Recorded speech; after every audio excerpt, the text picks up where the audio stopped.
అధికారులు మారినా ప్రభుత్వాలు మారినా గిరిజనుల తలరాత మాత్రం మారట్లేదు. అల్లూరి జిల్లా ఏజెన్సీ వాసులకు డోలీ కష్టాలు తప్పట్లేదు.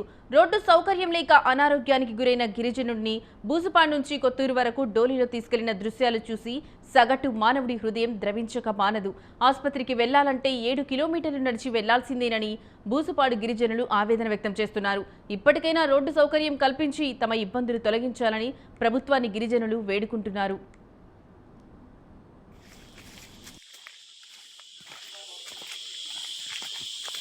ఒక పేషెంట్కి డోలి మూత చేసుకుంటూ కొత్తూరు గ్రామం వరకు సుమారుగా ఒక 6-7 కిలోమీటర్ దూరం వరకు మోసుకెళ్తున్నాం. ఇక ఇదే అంశానికి సంబంధించిన మరింత సమాచారం మా కరెస్పాండెంట్ సూర్యప్రకాష్ ఫోన్ ద్వారా అందిస్తారు. సూర్యప్రకాష్, చెప్పండి, ఈ అంశానికి సంబంధించి మీ దగ్గర ఉన్న లేటెస్ట్ అప్డేట్స్ ఏంటి?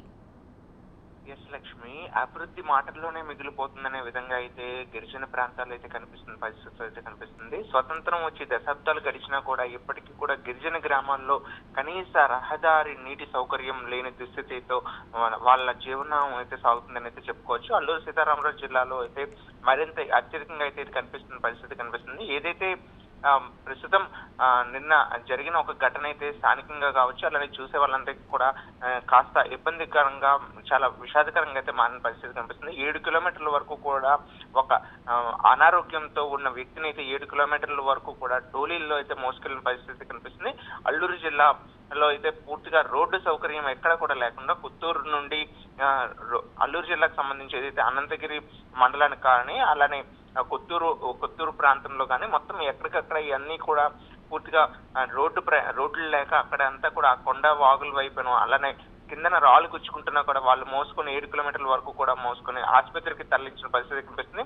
ఇదంతా కూడా బోసిపాడులో అయితే ఈ యొక్క గిరిజనులు నిత్యం కూడా కనీసం వాళ్ళకి ఏ అవసరాలు కావాలన్నా సరే రావాలంటే 7 నుండి 8 కిలోమీటర్ల వరకు కూడా రోడ్డుపైకి అదే కనీసం రోడ్డు లేని ప్రాంతాల్లో ఉండి కొండలు వాగులు దాటుకుని అయితే రావాల్సిన పరిస్థితి కనిపిస్తుంది.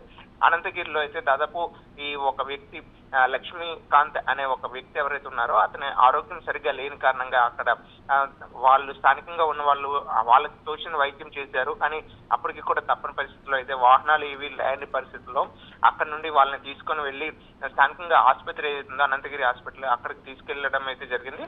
కానీ అప్పటికే రోగి ఆరోగ్యం కూడా పూర్తిగా విషమించడం కూడా జరుగుతుంది. ఇలాంటి పరిస్థితులు ఇప్పుడే కాకుండా గత దశాబ్దాలు గడుస్తున్నా కూడా అనారోగ్య బాధన పడినా లేదా ప్రెగ్నెన్సీ డెలివరీ టైమ్స్ లో కానీ ఎప్పుడైనా సరే వాళ్ళు ఎక్కడికైనా వెళ్ళాలి, వైద్యం కోసం వెళ్ళాలన్నా కూడా కనీస సౌకర్యాలు లేక వారి ప్రాణాలు అయితే బిక్కుబిక్కుమంటున్న పరిస్థితి కనిపిస్తుంది. మొత్తం వాళ్ళ కుటుంబీకులే డోలీని కట్టుకొని అంబులెన్సులు లేని పరిస్థితి కారణంగా డోలీలే వాళ్ళ అంబులెన్సులుగా మారుతున్నాయి. ఎన్నో ప్రభుత్వాలు వస్తున్నాయి, ప్రతి ప్రభుత్వం కూడా గిరిజన సంక్షేమానికి అయితే పాటుపడతామని చెప్పేసి ఎన్నో ఓదరగొడుతుంటారు. కానీ దానికి పూర్తి భిన్నంగా అయితే వారి యొక్క జీవన స్థితి అయితే కనిపిస్తుంది. ఇప్పటికీ కూడా పవన్ కళ్యాణ్ కూడా ఇదే ప్రాంతంలో డిప్యూటీ సీఎం పవన్ కళ్యాణ్ కూడా పరిసర ప్రాంతాలు మొత్తం కూడా సంతరించుకొని ప్రతి ప్రాంతానికి కూడా రోడ్డు వేస్తామని చెప్పేసి అయితే హామీ అయితే జరిగింది. కానీ వేసిన రోడ్లు కూడా పరిస్థితి దుస్థితి అంతా కూడా కొట్టుకుపోయిన పరిస్థితి ఉండడంతో ఆ రోడ్లు కూడా పూర్తిగా పోయి అలానే ఏవైతే రోడ్లు కట్టాలో ఆ రోడ్లు కూడా ఎక్కడ రోడ్లు వేసిన పరిస్థితి లేకపోవడంతో గిరిజనుల జీవన విధానం అంతా కూడా అస్తవ్యస్తంగా మారిపోయిన పరిస్థితి కనిపిస్తుంది. అలానే మట్టి బాటలు, కొండ చెరువులు, వాగులు దాటుకుంటూ 7 కిలోమీటర్ల మేర నడిచిన ఈ కొత్తూరు వరకు కూడా వెళ్ళిన ఈ వ్యక్తి పైన అయితే స్థానికంగా ప్రజలు కూడా తీవ్ర ఆగ్రహాన్ని వ్యక్తం చేస్తున్నారు. ఇటువంటి ఆవేదన మళ్ళీ గురికాకుండా ప్రభుత్వం ఎప్పటికైనా చొరవ చూపి జిల్లా అధికారులు సైతం కూడా చొరవ చూపాల్సిన అవసరం ఎంతైనా ఉందని చెప్పేసి అయితే తెలియజేస్తున్నారు.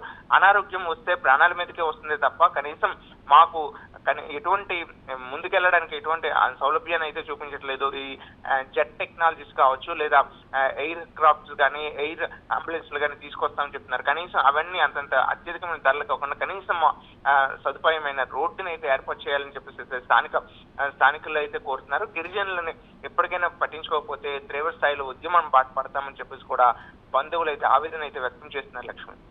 Right Suryaprakash, thank you.